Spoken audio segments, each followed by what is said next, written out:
A poor young man dared to ask for the hand of the most powerful landowner's daughter, only to be challenged to tame a wild stallion that had thrown every skilled rider who tried.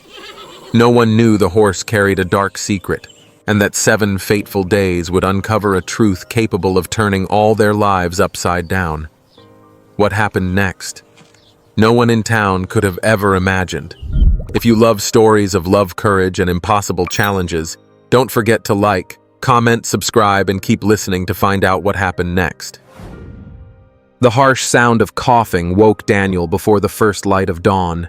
He shot up from his straw mat, instantly alert, hearing his mother struggling to breathe in the next room. "Mom!" he shouted, leaping barefoot onto the dirt floor. Maria Sullivan lay twisted on her cot, clutching her chest with both hands. Her lips had taken on a bluish tint Daniel recognized all too well. "No, I can't," she whispered between gasps. Daniel rushed to the corner where they kept the syrup bottle completely empty. "Hold on, Mama.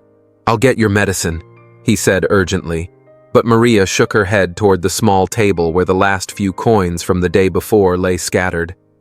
"It's not enough, son. It's not enough anymore."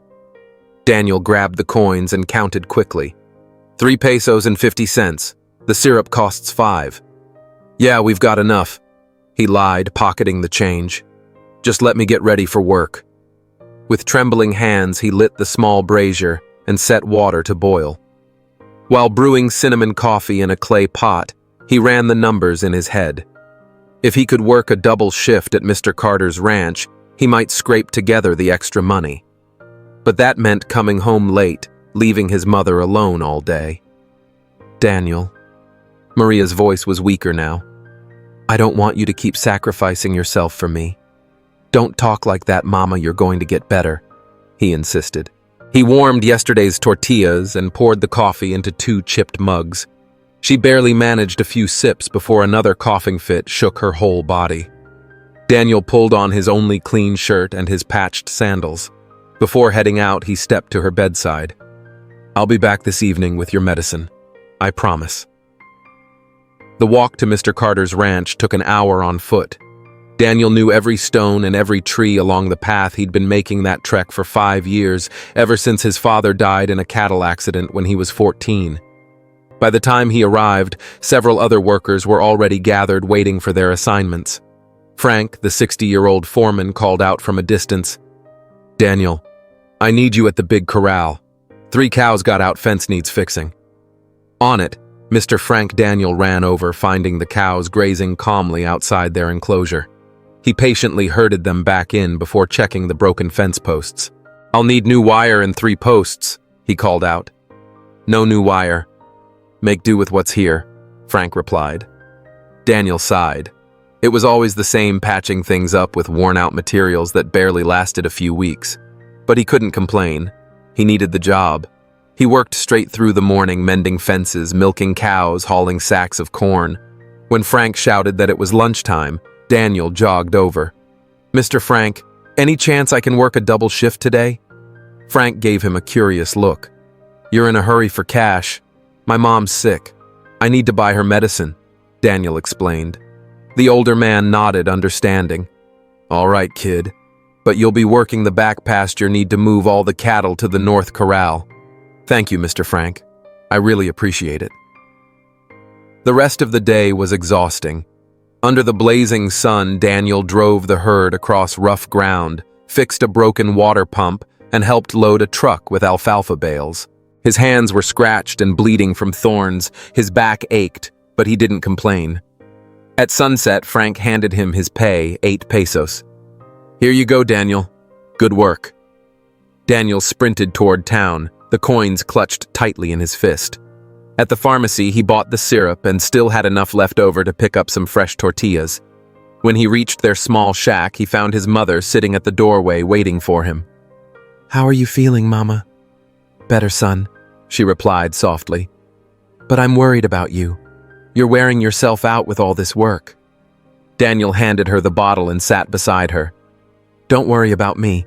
I'm young and strong." Maria took the medicine, her eyes clouding with a sadness she didn't try to hide. "You deserve better than this life, Daniel. You deserve a family, a home of your own, a real future." Daniel smiled and gave her hand a gentle squeeze. "My future's here with you. I don't need anything else." But as he prepared dinner, Daniel couldn't keep her words out of his mind. Was this really all life had in store for him, Daniel? "I need you to come with me to the fair," Mr. Carter shouted from atop his horse. "Chewy's sick, and I need someone to help me with the bulls." Daniel dropped the hammer he was holding. The San Miguel de las Flores Fair was the biggest event of the year where the wealthiest ranchers came to buy and sell livestock. He had never been there before. "Really, boss, hop in the truck. We're leaving now." Daniel rushed to tell his mother before climbing into Mr. Carter's pickup. During the 2-hour drive, the rancher laid out his instructions. "Just make sure the animals don't get out of the pen and keep quiet. The people there are all big-time ranchers, and I don't want you making me look bad." When they arrived in San Miguel de las Flores, Daniel's jaw dropped. The main square had been transformed into a sea of makeshift corrals, cattle trucks, and food stalls. The air was thick with the smell of barbecue leather and manure. Mariachi bands played at every corner while vendors called out their wares. Top-quality bulls, dairy cows from the best ranches, handcrafted saddles, silver spurs. Daniel followed Mr. Carter to the corral they'd been assigned. As they unloaded the 5 bulls they'd brought to sell, he couldn't help but watch the other ranchers with fascination. They wore embroidered shirts, fine rabbit fur hats, and exotic leather boots. Their trucks were shiny and new. Aurelio, a heavy-set man with a thick mustache, called out, "How's your stock looking this year?" "Good morning, Mr. Collins," Mr. Carter replied. "I've brought the very best from my ranch." Daniel glanced up. Mr. Collins owned Santa Rosa Ranch, the largest in the region, thousands of head of cattle and land that stretched farther than the eye could see. "Hey, kid," Collins barked at Daniel. "Bring that bull out so I can get a good look." Daniel opened the corral gate carefully. The animal was massive, close to a ton in weight. He guided it with a stick toward the center of the pen while Collins sized it up. "He's skinny," Collins declared. "I'll give you 1,000 pesos for him." "He's worth 2,500, Mr. Carter countered. While the two men haggled, Daniel's attention wandered to the bustling fairgrounds, and that's when he saw her. A girl of about 17 was weaving through the stalls, wearing a navy blue dress that made her light brown skin glow. Her long black hair was braided neatly, though there was a spark of defiance in her dark eyes. She moved gracefully but with a certain urgency, as if she were running from something. "Elena, come back here right now," an older woman dressed in black called after her. The girl quickened her pace and vanished into the crowd. Daniel couldn't look away. He had never seen anyone so beautiful, but there was something else about her, something he couldn't quite name. The way she had brushed off the woman chasing her, the way her gaze swept over everything with genuine curiosity, as though it were the first fair she'd ever seen, it stuck in Daniel's mind. Then, out of nowhere, a sharp, panicked cry ripped through the air. The bulls loose watch out. Daniel whipped his head toward their corral. The same bull he'd been showing off had snapped the rope and was charging straight toward the crowd. People screamed, scattering in every direction, tripping over each other in their rush to get away. Without thinking, Daniel vaulted over the corral fence and sprinted after the animal. The bull was headed directly for the girl in the navy dress, frozen in place like a statue. "Move!" Daniel shouted, but she didn't budge. He reached her just in time, planting himself between her and the oncoming beast. Snatching off his hat, he waved it wildly, yelling to pull the bull's attention. "Hey, over here!" The bull hesitated, confused by the sudden movement. Daniel kept shouting, backing away slowly to draw it off. Within moments, several other men rushed in with ropes and managed to subdue the animal. "Are you okay?" Daniel asked, noticing she was still shaking. Yes, thank you. You just saved my life." Their eyes met for the first time, and Daniel felt as if the whole world had gone quiet. She had the longest lashes he'd ever seen, and when she smiled, dimples formed in her cheeks. "I'm Elena," she said, holding out her hand. "Daniel," he replied, unsure if he should shake it or kiss it. "You're very brave, Daniel." "It was nothing. Anyone would have done the same. No, she said firmly. Most people ran away. You ran toward danger. A flush rose to his cheeks. He had never spoken to a girl so refined, and words seemed hard to find. What ranch are you from? She asked. I don't own one. I work for Mr. Carter. So you're a cowboy. More like a ranch hand, Daniel corrected, embarrassed. But Elena didn't seem to mind. Her eyes lit up with genuine interest. I'd like to get to know you better, Daniel. Do you come into town often? Before he could answer, a furious voice cut in. Elena Collins, what are you doing talking to this hired hand? Mr. Collins stormed toward them, face red with anger, the woman in black trailing right behind him, the same one who had been chasing Elena earlier. Father, this young man just saved me from I don't care, we're leaving. Now! Mr. Collins turned his glare on Daniel, his expression full of contempt as if he'd stepped in something foul. And you stay away from my daughter. Understand? Daniel nodded, swallowing the sting of humiliation. Mr. Collins seized Elena's arm and started to lead her away, but she glanced back at Daniel one last time. In her eyes, he saw something that gave him hope she didn't want to leave either. Over the next 3 weeks, Daniel found ways to see Elena every Sunday after Mass. They met in the town square, always under the watchful gaze of Mrs. Carmen, the woman Mr. Collins had assigned to keep an eye on her. But Elena was clever. She'd pretend to shop for ribbons or candles for the church, stealing brief moments for the two of them to talk. My father says I'm too young to even think about marriage, Elena confided one Sunday as they sat on a bench beneath the shade of laurel trees. And what do you think Daniel asked, not daring to reach for her hand? I think the heart doesn't care about age, she answered, looking him straight in the eye. Daniel felt courage swelling in his chest. With every conversation, he became more certain she felt the same way. It wasn't just her beauty that drew him. It was her sharp mind, her refusal to be caged by her father's rules, her way of looking at the world with unending curiosity. Elena, I'd like to speak with your father, Daniel said one afternoon. She went pale. No, Daniel. My father would never. But if I don't ask, we'll never know. I can't keep meeting you in secret like it's something shameful. For the first time, she reached for his hand, sending a jolt of electricity through him. Promise me if he says no, you won't do anything reckless. But Daniel couldn't promise that because his mind was already made up. The following Wednesday, he bathed in the river, put on his one shirt without patches, and set out for Santa Rosa Ranch. His hands trembled as he walked the stone path leading to the main house. He had never seen anything so grand, 2 stories of pink stone, wrought iron balconies and gardens that looked like something from a postcard. The servant who opened the door gave him a slow once-over, his eyes full of disdain. What do you need? The servant asked curtly. I've come to speak with Mr. Collins. It's an important matter. Your name? Daniel Harris. The man disappeared for several minutes, and when he returned, there was a barely hidden smirk on his face. Mr. Collins will see you in his office. Follow me. Daniel trailed the servant down long hallways lined with portraits of stern-faced ancestors and gleaming trophies from rodeo competitions. Mr. Collins's office was massive walls lined with bookshelves, a solid mahogany desk, and photographs of him shaking hands with politicians and prominent ranchers. Mr. Collins sat behind his desk, a cigar between his fingers. He didn't rise to greet Daniel, nor did he offer him a seat. What do you want, boy? Daniel removed his hat and held it with both hands. Mr. Collins, I've come to ask for your daughter Elena's hand in marriage. The silence that followed was suffocating. Mr. Collins stared at him for several long seconds before letting out a booming laugh that echoed through the room.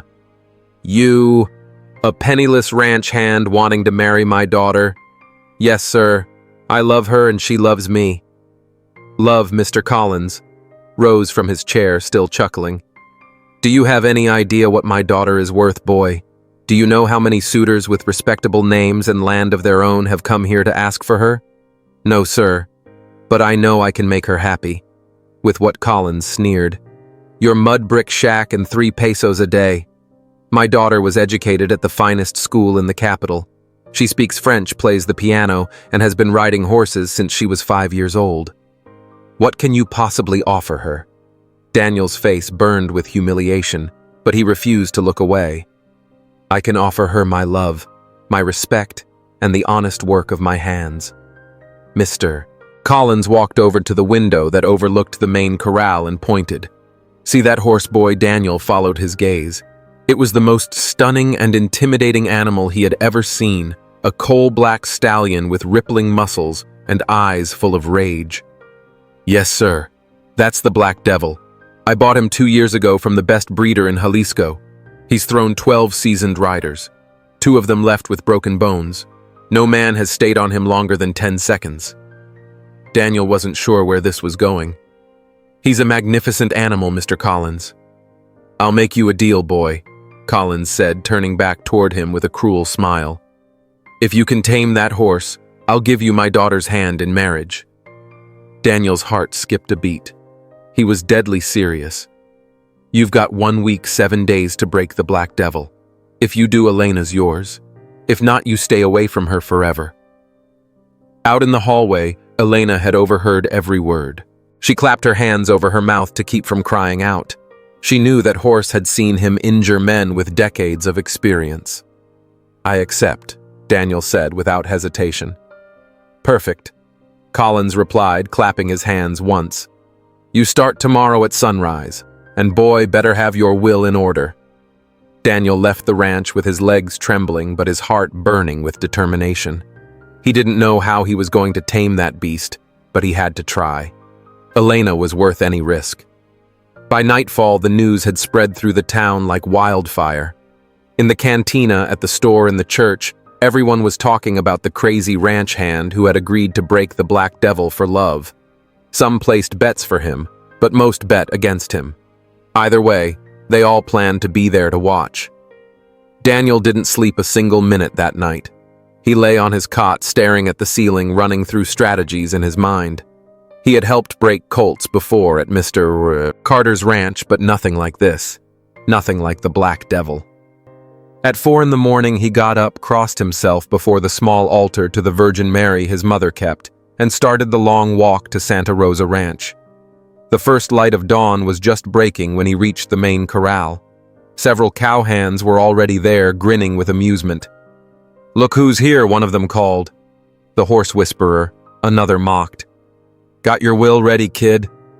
Daniel ignored them and stepped up to the fence. The Black Devil stood in the center, motionless like a statue carved from obsidian. Up close, he was even more imposing, nearly 17 hands high, muscles rippling under his gleaming coat.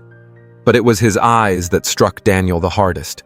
They weren't just the eyes of a wild animal. They were the eyes of something wounded, furious, and unwilling to trust. Morning, friend, Daniel said softly. The stallion jerked his head up, ears pinned back, nostrils flaring as he began pacing in tight circles, never taking his gaze off Daniel. Easy there. I'm not here to hurt you. Daniel slowly unlatched the corral gate. The ranch hands gathered closer, eager to watch the show. The Black Devil froze at the far end, tracking Daniel's every move. Come on, handsome. I just want to get to know you. Daniel took a careful step forward. The stallion let out a sharp, furious scream and launched at him like a bolt of lightning.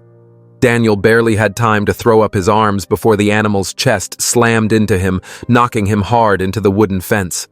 The hit drove every ounce of air from his lungs. He collapsed to the ground, pain searing through his left shoulder. Laughter erupted around him. 5 seconds, one man hollered. I had 10 pay up. Another shouted. I said he wouldn't last 3. Daniel pushed himself up slowly, wiping dirt from his face. The Black Devil had already returned to the center of the corral, snorting and pawing the ground in rage. Heading out already, boy, one of the men taunted. Or you want him to toss you again? Daniel didn't answer. He stepped outside the corral and sat with his back against the fence, watching the horse from a safe distance. The stallion still eyed him warily, but the hostility in its stance had softened.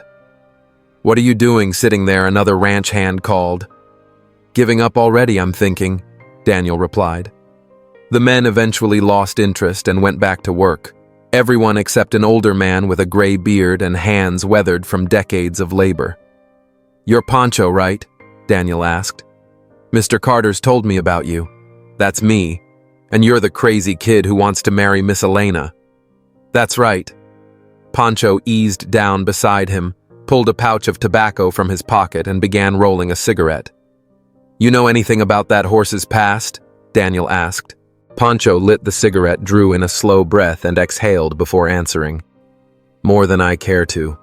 That animal came here 2 years ago. Mr. Collins bought him from a breeder in Guadalajara who swore he was the finest stallion in all Jalisco. You know what happened? Collins hired a famous trainer, some guy named Rodriguez from Michoacan, mean as the devil himself, used spurs long as nails and a whip that cut right through skin. Daniel studied the horse more closely. Now that he knew what to look for, he could see the scars, thin white lines crisscrossing the stallion's flanks, round marks on his sides where the spurs had dug in. How long was that man here? 3 months. Every day was the same yelling, beating blood. The horse got wilder with each try. In the end, Rodriguez gave up and left. But the damage was already done. No one else has tried to break him. Plenty have. All with the same approach, brute force. And every single one ended up like you just did, except some left with broken bones. Daniel kept his eyes on the black devil. The animal had stopped pacing and was grazing quietly now, though one ear remained fixed in their direction. "He's not crazy," Daniel murmured. "What's that?" Pancho asked. "He's not crazy. He's scared. Everything he does is just self-defense." Pancho raised an eyebrow. "And how's that supposed to help you break him?" Daniel stood brushing dust from his shirt. "Because I'm not going to break him. I'm going to heal him. Heal him. From what? From his fear." Daniel stepped back to the fence, careful not to enter the corral. This time he spoke to the horse in a calm, low voice. "Hey, buddy. I know you're scared. I know people have hurt you. But I'm not like them. I won't hurt you." The black devil lifted his head and looked at him. For a fleeting moment, Daniel thought he saw something different in those eyes. Not trust, but not the blind rage from before either. "I'll come here every day to talk to you. I won't set foot in that corral until you let me in. Sound fair?" The stallion snorted softly, then went back to grazing. Pancho shook his head. "Kid, you've got 6 days left. That horse isn't going to get over years of abuse in a week." Daniel smiled for the first time since arriving. "Maybe not Pancho, but I have to try." On the second day, Daniel arrived early just as he'd promised.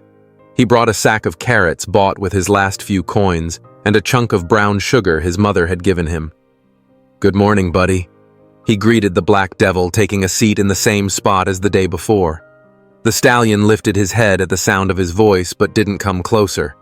Daniel pulled out a carrot and set it on the ground near the fence. "Brought you something good.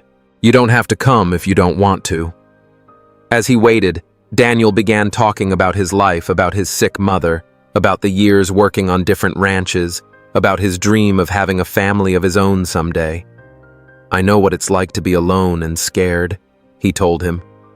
"When my dad died, I thought the world had ended." The black devil inched toward the fence, nostrils flaring as he sniffed the carrot.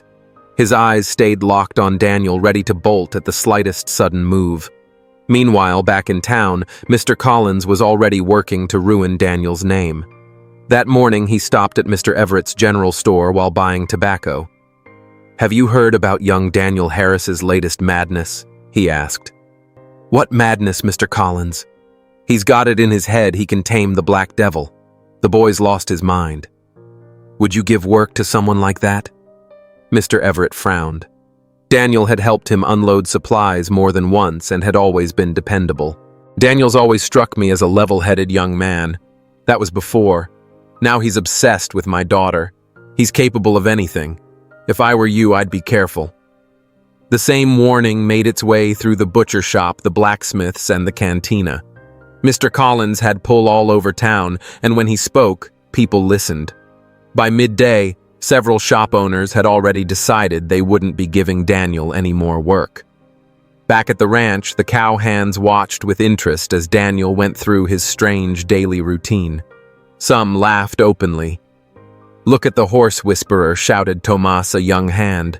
"Thinks he's gonna break the devil with sweet talk." But others, especially the older men, were beginning to notice something different. On the third day, Pancho approached Daniel. "He doesn't pace in circles anymore when you show up," he said. It was true. The Black Devil now waited for Daniel's arrival, and while he still kept his distance, the raw hostility from the first days was gone. "He's starting to trust me," Daniel said. "Yesterday he ate the carrot while I was sitting right here. And when are you going to try to ride him? When he tells me I can." Meanwhile, Elena was living through her own personal hell. Her father had put her under the constant eye of Mrs. Carmen, who didn't leave her side for a moment. But Elena was resourceful. On the fourth day, she pretended to have a headache and shut herself in her room. "I need to rest, Mrs. Carmen. Please don't disturb me until supper."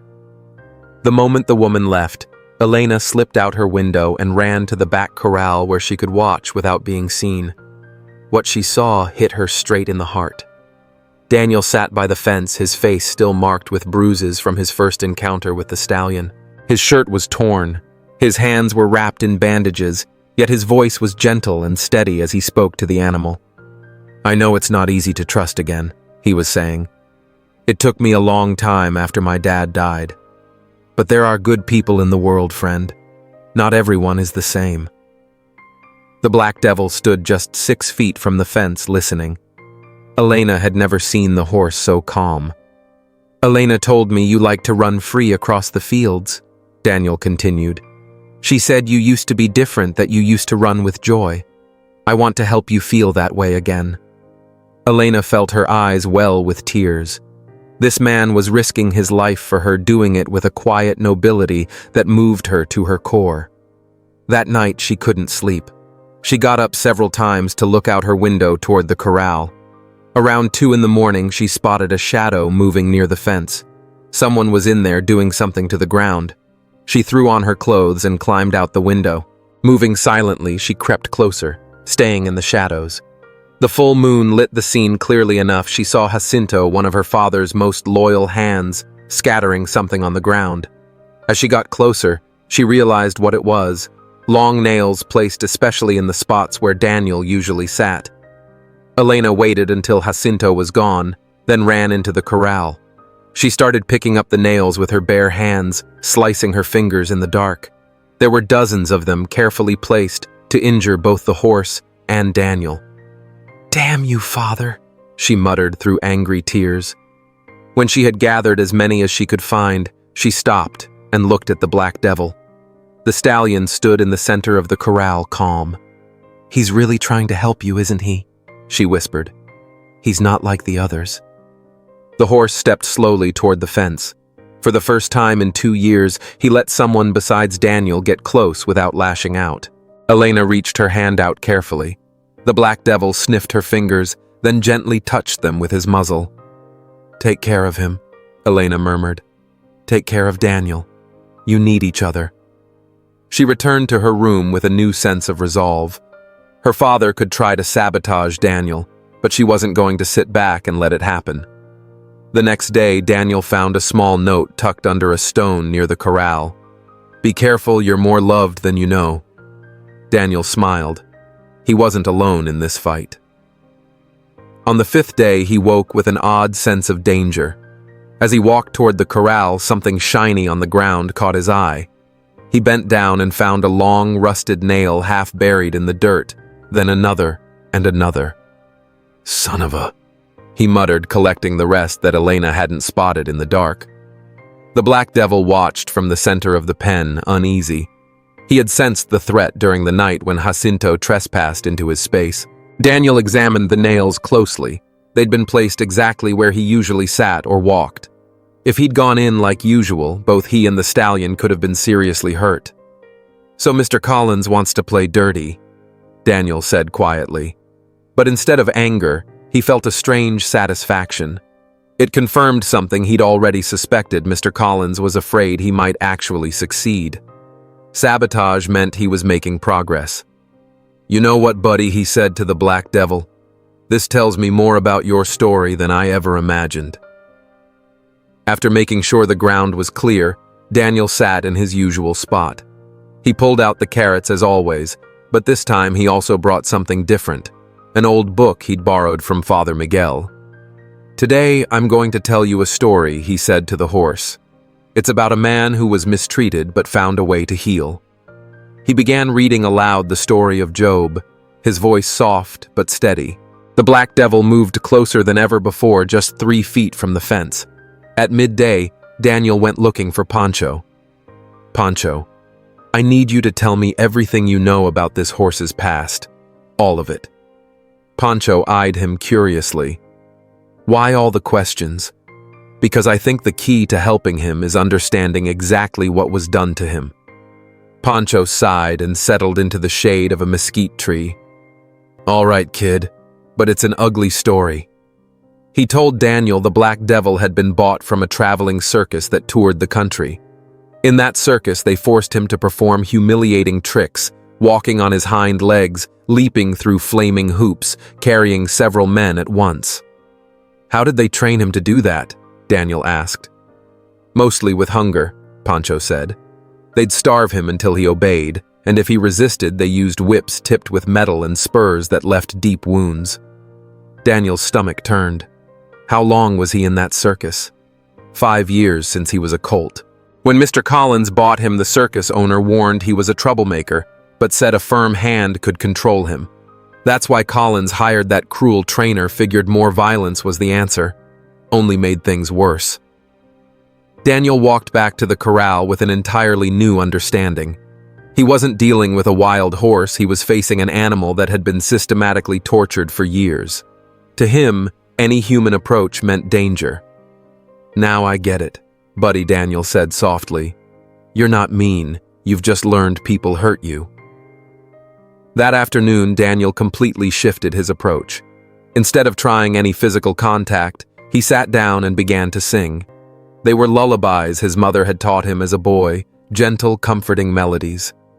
"Sleep, my child. Sleep, my son. Sleep, my heart's own peace." The Black Devil stopped grazing and lifted his head, ears pricked forward. For the first time, Daniel saw him truly relaxed. On the 6th day, Daniel brought a borrowed guitar. He sat by the fence strumming simple tunes while talking to the stallion about everyday things: the weather, the flowers growing near the corral, the birds singing in the trees. You know what he said as he tuned the guitar? "I think you and I are more alike than I thought. We've both had to be strong when we didn't want to be." The Black Devil stepped right up to the fence. For the first time, he stretched his neck out and sniffed Daniel's hand through the wooden rails. Daniel froze, barely breathing. The horse's muzzle was warm and soft against his skin. "Hello, friend," he whispered. "It's good to finally meet you for real." From her hiding place, Elena watched with tears in her eyes. She had never seen anything so beautiful. Daniel wasn't breaking the horse, he was healing him with nothing but patience and kindness. That night, Elena wrote in her journal, "Today I understood why I love Daniel.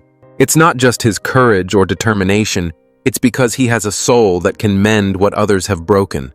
If he can heal a horse, everyone thought was lost. What couldn't he do for a human life?" On the 7th day, Daniel arrived at dawn with a new certainty. He didn't know if he'd be able to ride the Black Devil, but he had already achieved something far more important. He'd restored trust to a creature that had lost all hope.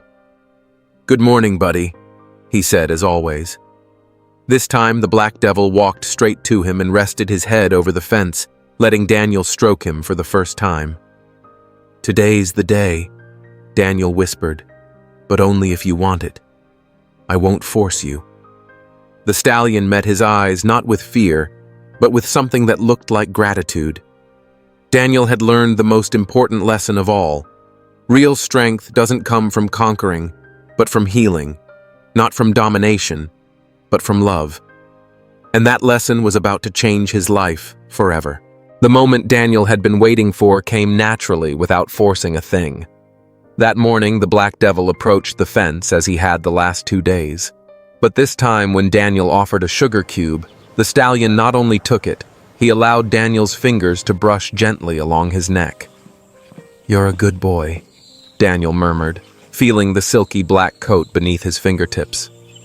"You always were, weren't you?" The touch lasted only seconds, but it was enough for both of them to know something fundamental had changed. The Black Devil no longer saw Daniel as a threat. He saw him as something else entirely, a friend.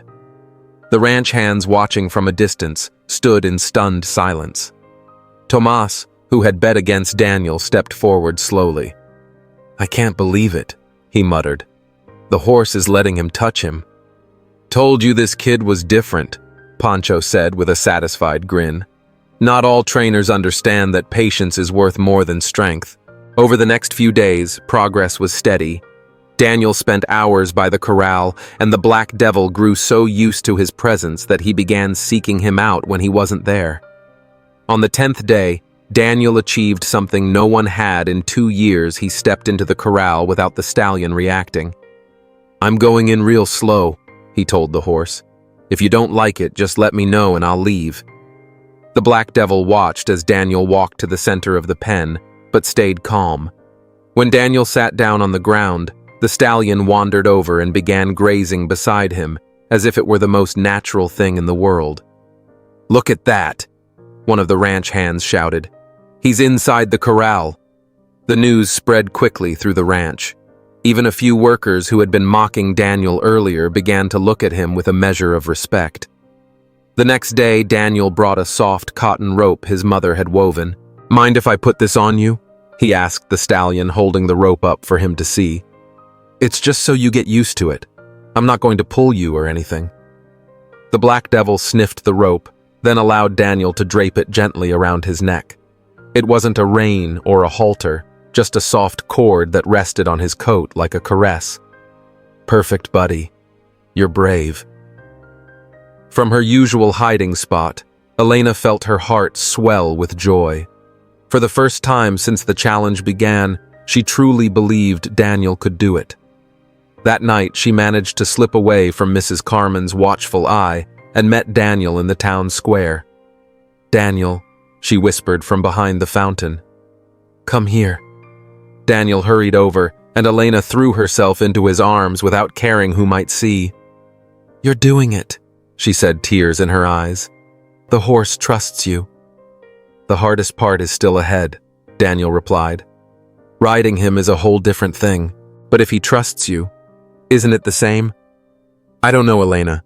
Riding means control, and he's associated control with pain his entire life." Elena took his hands in hers. "Do you know what I've been thinking about these past few days? What our future? If you pull this off, my father will have to keep his word. We could get married." Daniel smiled, but Elena caught the shadow of doubt in his eyes. "What is it? Don't you want to marry me?" "Of course I do. It's just, do you really want to live as the wife of a ranch hand? I have nothing to offer you, Elena. No home, no land, no money." Elena pressed a finger to his lips to silence him. "Daniel Harris, you're the most foolish man in the world. You think I care about money? I've seen how you treat that horse, how you care for your mother, how you work without complaint. That's worth more than all my father's land. But your life would change completely." "For the better," she interrupted. "I've been thinking about all we could do together. You could work with horses, not just breaking them, but healing them like you're doing with the Black Devil. I could help you keep records, modernize the methods. We could have our own ranch one day." Daniel stared at her in amazement. Elena hadn't just accepted his reality, she had imagined a future where they built something side by side. "Do you really think we could do it? I'm sure of it. If you can heal a horse everyone thought was lost, there's nothing we couldn't do together." They stayed in each other's arms under the stars, whispering about the life they could build.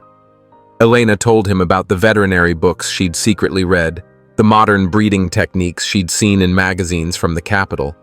Daniel spoke of his dream to have a place where abused horses could recover. "We're going to change the way people treat animals," Elena said with conviction. "We'll prove love works better than fear." When Daniel returned home that night, his mother was waiting with a cup of hot tea. "How'd it go today, son, great mama? The horse lets me inside the corral now. I even put a rope around his neck." Esperanza smiled, though Daniel noticed the worry in her eyes. "What's on your mind, mama? It's just, what if Mr. Collins doesn't keep his word? That man's got too much pride. He's not going to like losing to you." Daniel sat beside her and took her worn hands in his. "If he doesn't, at least, I'll have helped that horse, and I'll have shown that Elena and I truly love each other. But you deserve to be happy, my son. You deserve a family. I'll have one mama, I promise." Esperanza hugged him, praying silently that her son was right. She'd seen too much injustice in her life to fully trust the promises of powerful men. But that night, for the first time in weeks, Daniel slept deeply, dreaming of a future where he and Elena worked side by side under the sun, surrounded by healthy, happy horses. Only 3 days remained before the deadline, and for the first time, success felt possible. Elena returned to the ranch with her heart full of hope after meeting Daniel. She slipped through her bedroom window as quietly as she could, but as she passed her father's study, voices made her stop. "The contract's perfect," Carlos said, a voice she recognized as Mr. Robert Mendoza's. "With this union, our properties will form the largest estate in the entire state." Elena crept closer to the half-open door. Her father sat behind his desk, papers spread out in front of him. Mr. Robert Mendoza, a heavy-set man with a gray mustache, held a glass of brandy in his hand. "Does your daughter know yet?" Robert asked. "Elena will find out when it's necessary," Mr. Collins replied, signing one of the documents. "The wedding will be in 2 months, right after the rains." Elena felt her legs turn to jelly. "Wedding? What were they talking about? And what about that boy making a fool of himself with your horse?" Robert asked with a chuckle. "You really think he believes you're going to give him Elena?" Mr. Collins let out a cruel laugh Elena had never heard before. "That stupid ranch hand could tame every horse in the world, and he still wouldn't marry my daughter. The marriage contract with your son Rodrigo is already signed. Elena will marry him whether she wants to or not. And if the boy actually manages to tame the Black Devil, it doesn't matter. I'll find some excuse. I'll say he cheated, that he drugged the horse, whatever it takes. That peon will never be worthy of my daughter no matter what he does." Elena clamped her hands over her mouth to stop herself from crying out. It had all been a lie. Her father had never intended to keep his promise. Daniel was risking his life for nothing. And besides, Collins continued, "I've already made sure the boy has no future in this town. No merchant will give him work after this. He'll have to leave and Elena will forget him. You're a shrewd man, Carlos. Rodrigo will make a fine husband for Elena. He's educated, owns property, and most importantly knows his place in society." Elena couldn't listen to another word. She ran to her room, tears of rage streaming down her cheeks. Locking the door, she collapsed onto her bed, sobbing. It was all over. Daniel was pouring his heart and soul into taming that horse, believing they'd be together in the end. But her father had deceived him from the start. The next day, Elena pretended to be sick, so she wouldn't have to leave her room. She needed to think, needed to find a way to warn Daniel. But Mrs. Carmen stayed planted at the door, watching her constantly. It wasn't until the afternoon of the second day that she managed to slip away. She told Mrs. Carmen she was going to pray at the hacienda's chapel, but instead she ran straight to town.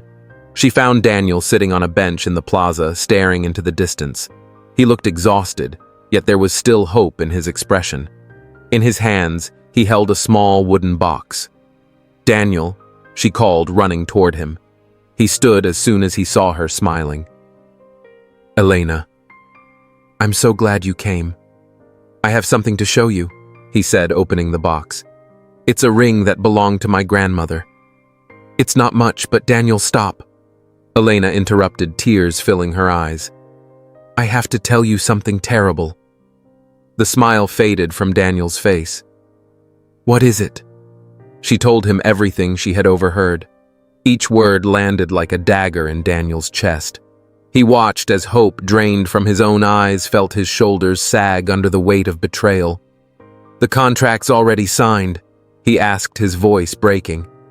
"Yes. My father never meant to keep his promise. It's all been a cruel lie." Daniel sank heavily onto the bench, the ring box still in his hands. "So everything I've done, all this time with the horse, has been for nothing." "Don't say that," Elena said, sitting beside him. "What you've done with the Black Devil is beautiful. You've healed him, Daniel. That's not nothing. But I did it for you. I did all of it for you so we could be together. And I love you for that. I love you more than ever." Daniel's eyes were full of pain. "What good is love if we can't be together? Your father's right. I'm just a ranch hand. I have nothing to offer you." "That's not true." "Yes, it is.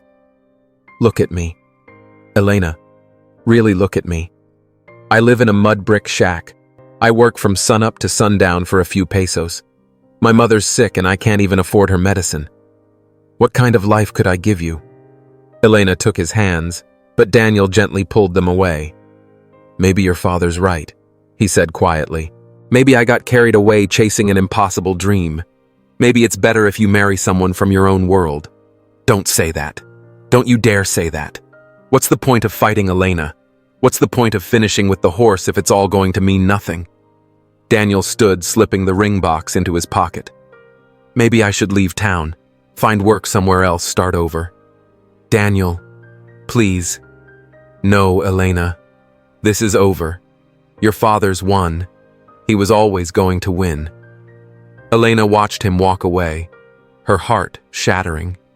The man who had shown so much courage and determination now moved like someone utterly defeated. That night, Daniel didn't sleep. He sat in the yard of his small home, staring at the stars, wondering if there was any reason to keep going. His world had crumbled in a single conversation. His mother came outside to sit with him. "What's wrong, son? You look so down." Daniel told her everything. Esperanza listened in silence, her heart aching for her boy. "Are you going to give up on the horse?" she asked when he finished. "What for? It doesn't matter anymore. Maybe it still does, son. Maybe not everything's lost." Daniel stared at her, not understanding. "How can you say that Mama Mr. Collins is never going to let me have Elena? It's all been a sham." Esperanza smiled with the quiet wisdom that only years can bring. "Sometimes, son, the most important things aren't the ones we plan, they're the ones we discover along the way." Daniel didn't leave his small adobe house for 2 days. He stayed lying on his straw mat, staring at the wooden beams above, feeling like his whole world had caved in. Mr. Collins's words echoed in his mind over and over. "That ranch hand will never be worthy of you no matter what he does with that horse." His mother brought him food he barely touched. She watched with a broken heart as her strong, determined son became a shadow of himself. "Son, you've got to eat something," she said, sitting beside his mat. "I'm not hungry, Mama. And the horse." "You're not going to see him." Daniel shut his eyes in pain. "What for? It was all a lie. Collins is making a fool out of me, out of the horse, out of all of us." On the second day, Pancho came to the house asking for him. "Where's the boy?" he asked Esperanza. "The horse hasn't been eating well since he stopped coming. He just stands there staring at the corral gate waiting for him. He's real down, Pancho. Found out Mr. Collins never meant to keep his word." Pancho cursed under his breath. "That bastard. But the boy can't walk away from the horse now. That animal trusts him." "I've told him, but he won't listen," Esperanza said sadly. That afternoon, Esperanza sat down beside Daniel with new determination. "Get up, Daniel Harris. Leave me alone, Mama." "No, I'm not going to let you sit here feeling sorry for yourself." Daniel looked at her in surprise. His mother had never spoken to him with that kind of steel in her voice. "You know what makes me saddest?" she continued. "It's not that Mr. Collins lied to you, it's that you're proving him right." "What do you mean?" "He says you're not worthy, that you're just a worthless peon. And here you are lying around proving him right." Daniel slowly sat up. But Mama, it was all for nothing. He's never going to let me have Elena. So what does that mean? What you've done with that horse doesn't matter. That healing a wounded animal has no value if there's no reward at the end. Daniel had no answer. Son, when your father died, I could have stayed in bed crying. But I had a boy who depended on me. Now you have a horse who depends on you. But Mama, no buts. That animal trusts you. For the first time in years, he has hope. Are you going to betray him the way Mr. Collins betrayed you? Her words sank deep. She was right, the Black Devil wasn't to blame for Collins's lies. And besides, Esperanza added, finish what you started. Not for Collins, but for yourself. Prove you're the better man. That night, Daniel still couldn't sleep when he heard pebbles hitting his window. He looked out and saw Elena hidden in the shadows. Daniel, she whispered, I need to talk to you. He slipped outside. Elena looked desperate with dark circles under her eyes and her hair disheveled. Elena, what are you doing here? It's dangerous. I don't care. I've been thinking for 2 days. I have an idea. Elena, we've already talked about this. Your father. Listen to me, she cut in. My father might have signed that contract, but the whole town knows about the challenge. If you tame the horse in front of everyone, he won't be able to go back on his word without looking like a liar and a coward. Daniel shook his head. You don't know your father. He'll find some excuse. Then we leave. What Elena took his hands firmly. After you finish taming the horse, after the whole town sees, we leave that same night. We can go to the capital or to Guadalajara. No one there knows us. Elena, that's crazy. Leave everything. Your family, your home. What family? A father who would sell me like cattle. A house that's nothing but a prison. You know, Daniel with you. I'm free. Without you, I'm dead inside. Daniel looked into her eyes and saw a determination that stunned him. But I have no money to take care of you. I have nothing. I have some jewelry I can sell, and you have a gift with horses. We can start over together. And my mother, she can come with us, or we'll send her money once we're settled. Something lit up inside Daniel again. Not the naive hope he'd had before, but a stronger fire, the resolve to fight for what he loved. You'd really do that? Leave everything for me? I've already decided, Daniel. With or without you, I'm not marrying Rodrigo Mendoza. But I'd rather face the world with you than without you. Daniel pulled her into a tight embrace. All right. But first I have to finish what I started with the horse. You're going back? Yes. But not for your father. Not even for you. For me. And for him. The next morning, Daniel rose before dawn, bathed, put on his best shirt, and walked toward Santa Rosa Ranch with a steady, determined stride. When he reached the corral, the Black Devil was standing by the fence, as if he had been waiting for him. The rancher's face was flushed with humiliation and rage, his fists clenched tight. The whip still hung in his right hand, trembling slightly.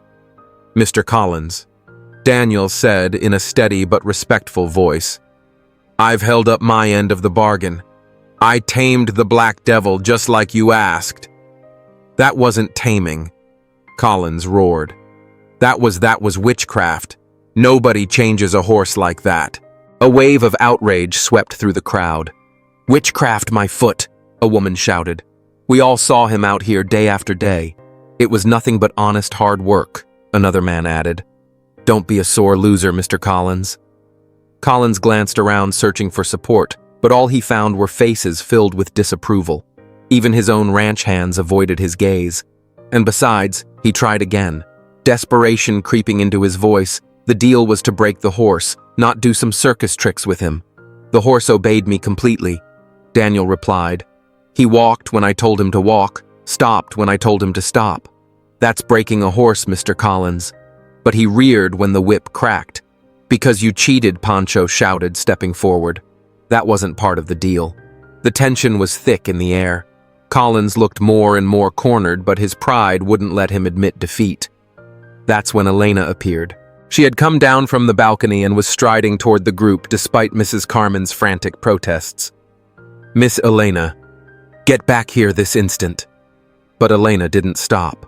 She planted herself in front of her father, chin raised, eyes blazing with resolve. "Father," she said, her voice clear enough for everyone to hear, "you gave your word before God and before this whole town." Daniel kept his part of the deal. Collins stared at her in shock. His daughter had never defied him in public before. "Elena, go back to the house immediately." "No, father, not until you keep your promise. You don't understand, this ranch hand isn't worthy of you. That ranch hand just did something no man with money or a fine name could do." Elena shot back. He healed a wounded animal with patience and love. The crowd murmured in approval, and several voices rose up. "She's right. Keep your word, Mr. Collins." At that moment, a firm, commanding voice cut through the noise. "Carlos Collins." Everyone turned to see Father Miguel, the town's priest, striding forward, his black cassock rippling in the wind. His usually gentle face was stern. Father Miguel Collins stammered. "I heard your promise the day this young man accepted your challenge," the priest said. "A promise made in public is sacred in the eyes of God. Are you going to break your word?" Collins's desperation deepened. He looked toward the other ranchers who had come to witness the event, hoping for allies. But Don Stephen Morales, one of the most respected ranchers in the region, stepped forward with a grim expression. "Carlos, a man is only as good as his word. If you don't keep yours, how can we trust you in future dealings?" "Exactly," added Don Fernando Gutierrez. "Deals are honored, Carlos. That's how decent men do business." Collins realized he was losing not just this fight, but possibly every business relationship he had. His reputation was on the line. Then from the back, an unexpected voice spoke up. "Pardon the interruption." All eyes turned toward a well-dressed young man making his way forward. It was Robert Mendoza's son, Rodrigo, wearing a fine suit and a felt hat.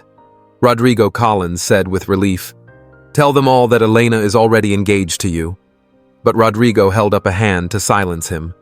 "That's exactly what I came to discuss, Mr. Collins." Removing his hat, he looked straight at Elena. "Miss Collins, I've seen everything that's happened here today, and I've also seen the way you look at this young man." Elena flushed but kept her gaze steady. "I have no desire to marry a woman who loves another man," Rodrigo continued.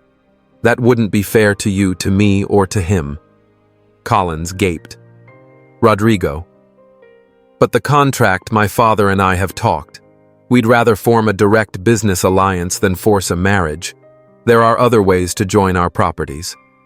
Robert Mendoza, who had been silent until then, nodded. "My son is right, Carlos. A loveless marriage only brings misery." Collins found himself completely alone, his daughter defying him, the townspeople condemning him, the other ranchers questioning his honor, the priest calling him out, and even his would-be son-in-law walking away. The crowd began to chant, "Keep your word! Keep your word!" Daniel stepped forward. "Mr. Collins, I'm only asking for what you promised, nothing more, nothing less." Collins looked around one last time. Every eye was on him. His reputation, his business, his place in the community. Everything hung on what he said next. Finally, with a voice cracked by defeat, he spoke. All right. I'll keep my word." A hush fell over the crowd. Daniel Harris. Mr. Collins said, each word landing like a nail sealing a coffin. "You've proven you can break the Black Devil. Therefore, you have my permission to marry my daughter." The crowd erupted in cheers. Daniel felt his legs go weak. Elena ran straight into his arms, not caring who saw. "You did it," she cried through tears. "You really did it." He held her tight, finally allowing himself to believe it was real. Mr. Collins slipped away through the celebrating crowd, beaten and humiliated, but bound by honor to keep his word. The battle was over, and love had won. The days after the challenge were bitter ones for Mr. Collins. He shut himself in his study, refusing to see anyone, especially Daniel and Elena. The public humiliation was more than his pride could bear, and resentment gnawed at him like poison. Elena tried to speak with him several times, but he only grunted that he had work to do. Daniel, meanwhile, had gone back to working at Mr. Aurelio's ranch, waiting for tempers to settle before speaking formally about the wedding. But the town didn't forget. Whenever Mr. Collins ventured out, he felt the stares and heard the whispers. Some greeted him with stiff politeness, others ignored him entirely. His reputation was forever changed. One morning, 2 weeks after the challenge, Pancho knocked on his study door. "Boss, we need to talk about the Black Devil." Mr. Collins looked up from his papers, already irritated. "What about that damned horse? He's down, sir. Not eating, not moving. It's like he misses the boy Daniel. Let him die, doesn't matter to me." Pancho's expression turned heavy. "Sir, that horse is worth a fortune. And the boy, he fixed him. It'd be a waste to lose him now." Collins let out a long, annoyed sigh. He was right. The Black Devil was a serious investment, and now that the animal was tame, he could be a valuable stud. "What do you suggest?" "Ask the boy to come work here just a few hours a day to care for the horse." The thought of Daniel working on his ranch made Collins's stomach turn, but logic was hard to ignore. "Fine, but make it clear he's just an employee. Nothing more." When Pancho brought the offer, Daniel's first reaction was suspicion. "Mr. Collins wants me to work for him. After everything, the Black Devil needs you, kid." And whether he admits it or not, Collins is starting to see a few things. Daniel agreed, but only for the horse's sake. The first day was tense. Mr. Collins watched from a distance with a scowl as Daniel worked with the Black Devil and the other horses. But something strange began to happen. Collins, despite himself, couldn't look away. He'd never seen anyone handle animals like that. Daniel wasn't just caring for the Black Devil, he'd started working with other troubled horses on the ranch. There was a mare named Hope, who had been injured in an accident and had turned aggressive toward everyone. The cowboys had written her off, but Daniel approached her with the same patience he'd shown the Black Devil. Day after day, he sat by her corral, speaking to her in a low voice, offering food, slowly winning her trust. One afternoon, while Collins was going over the books in his study, he heard voices outside. Curious, he glanced out the window and saw Daniel working with Hope. The mare, who had been limping for months, was walking normally as Daniel led her with a soft cotton rope. "How the hell?" Collins muttered. He stepped outside and walked toward the corral. Daniel was crouched by the mare's leg, speaking in a calm, reassuring tone. "Good girl. Almost done. Just need to check if this still hurts." The mare stood quietly, trusting him completely. Collins approached slowly, trying not to make a sound. Daniel noticed him but kept working. "How do you do it?" Collins finally asked. Daniel looked up, caught off guard by the direct question. "Do what, Mr. Collins?" "This. With the horses. I've never seen anyone work like this." Daniel finished examining Hope's leg and stood. "It's nothing special, sir. I just try to figure out what they need. But other trainers try to break a horse's will. I try to understand why they're scared or hurt, and then help them heal." Collins frowned. "And that actually works. What do you think?" Daniel nodded toward Hope, who was now grazing peacefully. 3 months ago, nobody could get near her. Now look." Collins stared at the mare. It was true, the change was undeniable. "How did you know there was something wrong with her leg?" From the way she moved, she favored her right leg. Not from laziness, from pain. It had been nothing more than a tiny thorn lodged between her hooves. Everyone else thought she was just mean, but it was only pain. Mr. Collins fell silent for a moment. Animals, like people, respond far better to respect than to fear. Sir Daniel continued. "When someone's hurting, what they need is healing, not more punishment." The words hit deeper than Collins expected.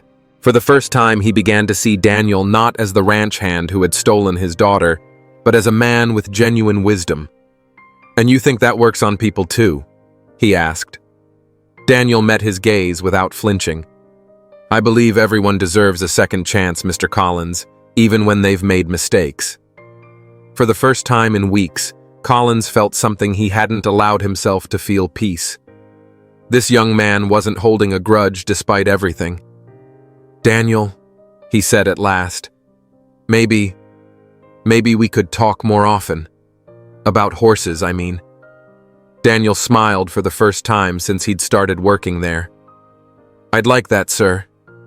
It was a small step, but the beginning of something new. Collins's pride was slowly giving way to genuine respect, and for the first time he began to consider that maybe, just maybe, he'd been wrong about a lot. Word that the wedding would finally happen spread through town like wildfire. After months of drama, intrigue, and heartache, Daniel and Elena were getting married, and the entire community wanted to be part of the celebration. Mrs. Remy, the finest seamstress in town, was the first to step up. "Miss Elena," she said when they met in the plaza, "it would be an honor to make your wedding dress." "Mrs. Remy, I don't have money to pay for something fancy." "Who said anything about money?" The older woman cut in. "You and Daniel gave us the most beautiful story we've seen in years. This is the least we can do." Soon other women joined in. Mrs. Carmen, the blacksmith's wife, donated lace she'd been saving for years. Mrs. Martinez contributed pearls that had belonged to her mother. Even Mrs. Harris, despite her fragile health, insisted on hand-embroidering flowers onto the skirt. "It's for my daughter-in-law," she said with pride. "It has to be perfect.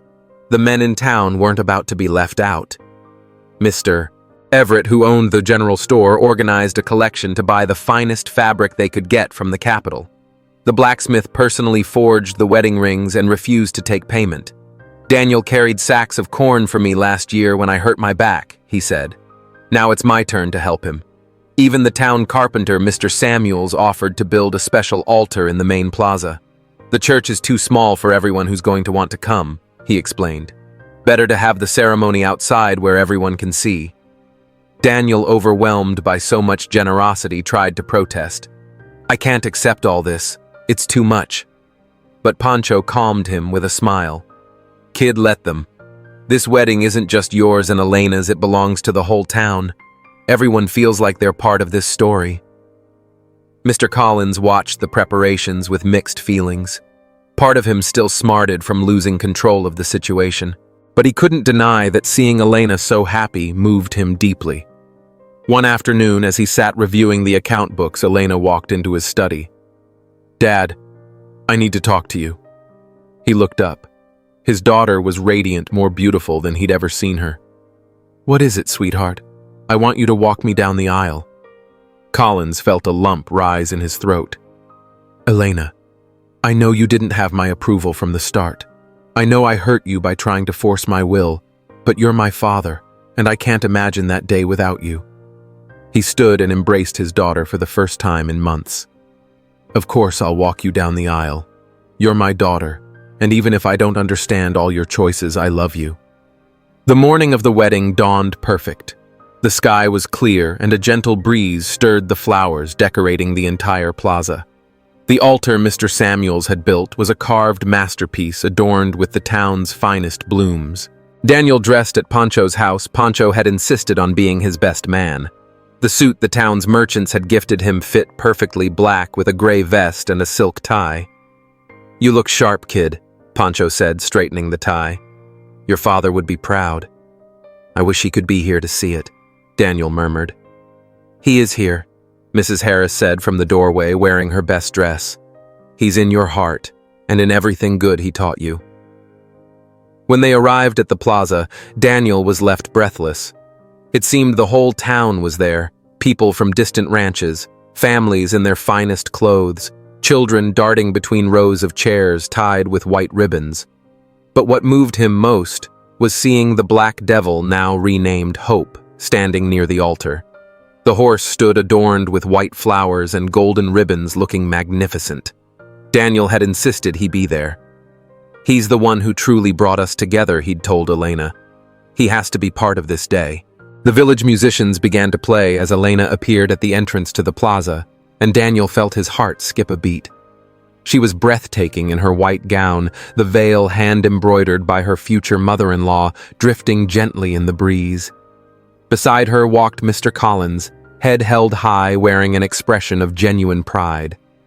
In that moment, despite everything that had happened, he looked every bit the father, walking his daughter toward her happiness. When they reached the altar, Mr. Collins placed Elena's hand into Daniel's. "Take good care of her," he murmured. "She's the most precious thing I have." "With my life, sir," Daniel replied. Father Michael, radiant in his ceremonial vestments, began the service. "Dear friends," his voice rang across the plaza, "we are gathered not only to celebrate the union of Daniel and Elena, but to honor the triumph of true love over every barrier." He spoke about how real love transforms not just the couple who share it, but the entire community around them. Daniel had shown that patience and respect could achieve what force never could, and Elena had proven that the courage to follow one's heart was the purest form of bravery. When it came time for the vows, Daniel held Elena's hands and spoke clearly. "Elena, I promise to love you with the same patience I showed to Hope, with the same devotion I've always shown my mother, and with all the heart God has given me." With tears of joy on her cheeks, Elena replied, "Daniel, I promise to stand beside you in good times and bad, to support your dreams, and to build with you a life filled with love and respect." When Father Michael pronounced them husband and wife, the plaza erupted in cheers. Hope let out a soft whinny, as if celebrating too, Mrs. Harris, her health greatly improved thanks to the better medicines she could now afford, wept with joy at seeing her son achieve a life she'd never dared to dream for him. The celebration lasted until well past midnight, with music, dancing, and food for all. It was more than a wedding. It was a celebration of a community that had learned true love will always find a way. A year later, Daniel woke before dawn as he always had, but everything was different now.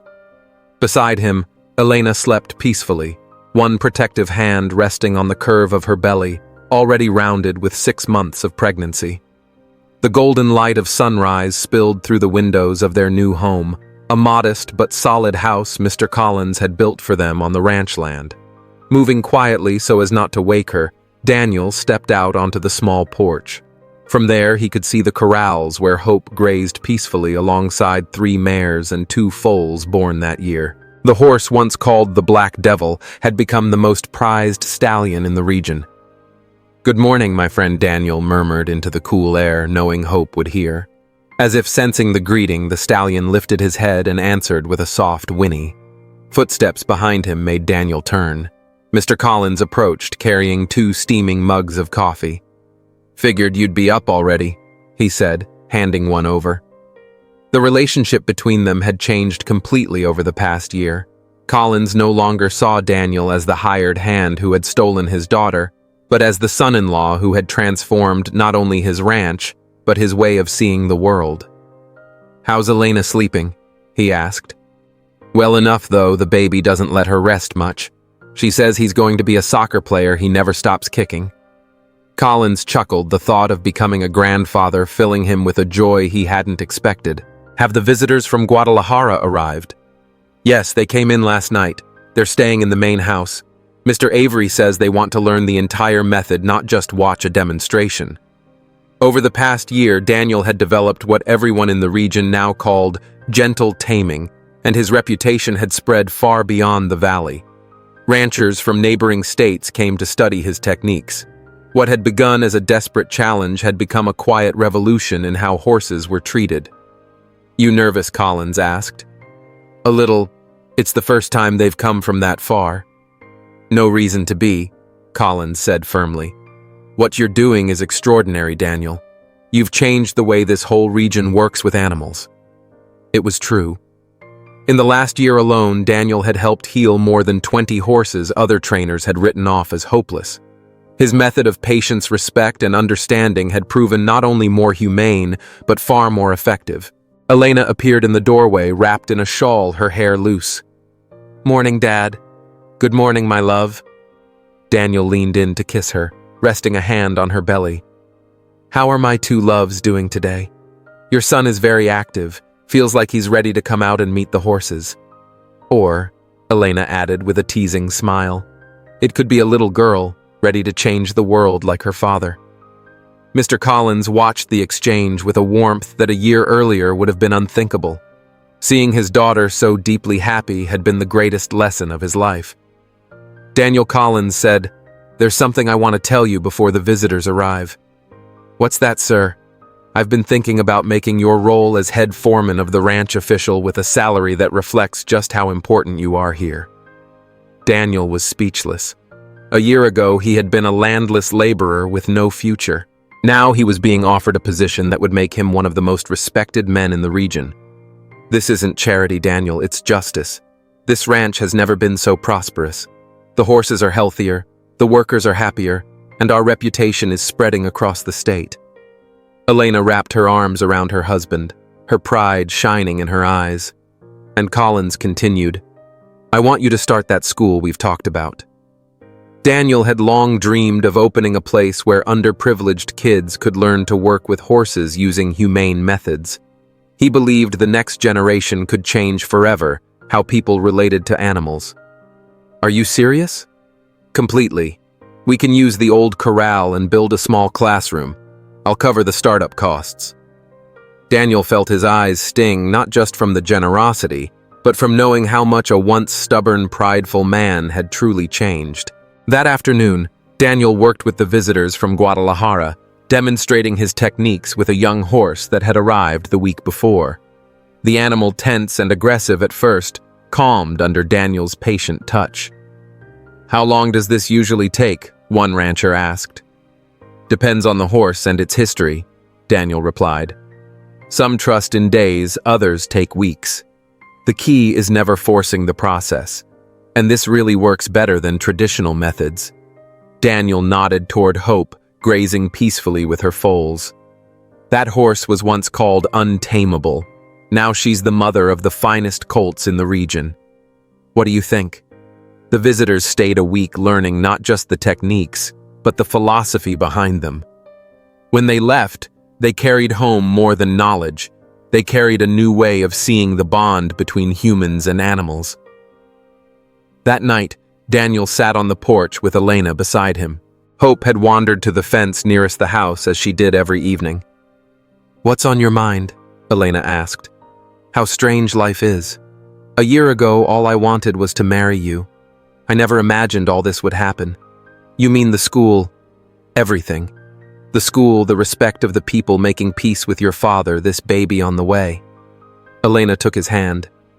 "You know what the best part is? That you haven't changed. You're still the same kind, patient man who won the trust of a wounded horse. The only difference is, now the world sees what I always knew was there." Daniel kissed her softly, feeling a deep gratitude for the life they had built together. The next day, the first class at his school would begin with 5 local teens eager to learn his methods. But the most important lesson he would give them wasn't about horses, it was about life. That real strength comes from understanding that mutual respect can overcome any barrier, and that one moment of courage can change not just a single fate, but hearts and entire communities. As he watched the sunrise, Daniel knew his story was only beginning. The story of Daniel and the Black Devil reminds us that the greatest miracles are born not from force, but from patience, not from conquering, but from understanding. In a world that often rewards aggression and power, Daniel's journey shows that true transformation happens when we choose to heal instead of break, when we see potential instead of a problem. Just as Daniel tamed hope with love, we too can transform our own inner battles and the relationships that once seemed impossible. Each of us has a black devil waiting to be healed with patience and respect. If Daniel could turn the impossible into reality, imagine what miracles you could create in your own life. Like this story, if you believe true love can overcome any obstacle, share it with someone who needs to remember that the biggest dreams require the bravest hearts. And tell us, what was the moment in this journey that moved you most?